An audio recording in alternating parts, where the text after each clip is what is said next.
If you're struggling in your marriage, you may find yourself saying, "We need to drag ourselves to marital therapy." The problem is that statistics show that 75% of people that go still wind up divorced. Here's 3 reasons why marital therapy may be the wrong choice. Number 1, therapist training. Therapists can say they are marital therapists without having actual marital therapy. This can present an issue because there are different ways that you can approach individual and marital therapies.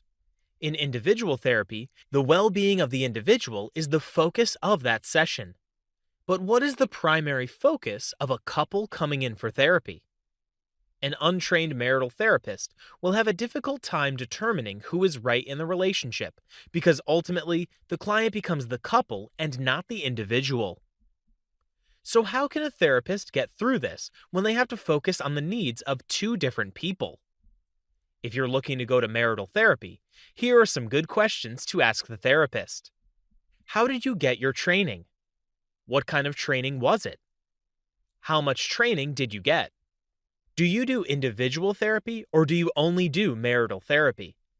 If the answers you receive satisfy you, then this could be a good marital therapist. Number 2, therapist view on marriage. It's important to know how a therapist views marriage. Are they neutral, positive, or negative towards it? Going to a marriage counselor who has a negative view of marriage is like going to a doctor with no intention of helping you get better. Sure, every marriage shouldn't be saved. There are many that are toxic and abusive. There are many who pretend to be neutral and pro-marriage and aren't. It's important to ask them, are you pro-marriage? And are you pulling for our relationship? If that therapist can say yes and actually sounds genuine, in addition to being a trained marriage therapist, then you're on the right track. Number 3, resistance from a spouse. Half the battle is getting a spouse to therapy. One spouse wants to work on the relationship and the other doesn't.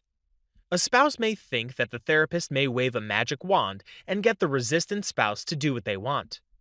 When you try to convince someone who doesn't want to be convinced, that creates resentment and even more resistance. And if you've chosen a therapist who isn't pro-marriage and tries to be neutral, you're digging an even deeper hole for the marriage.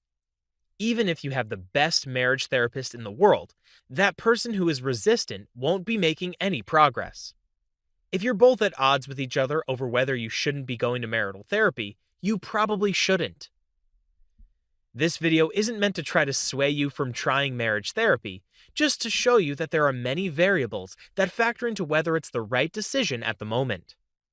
Before trying to drag your partner into therapy, work on your connection with them and work on yourself.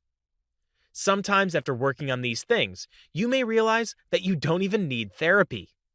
So, with that being said, if you're looking for some no-nonsense ways to improve your marriage, I've put together a free guide called 10 Hacks for a Happier Marriage. You can access it immediately by typing into your browser guide.marriagecomeback.com or by clicking on the link in the description down below. Give this guide a try and see if these tips don't help add some positivity back into your marriage. I hope you've enjoyed the video. Be sure to subscribe so you don't miss any of my future videos. See you next time.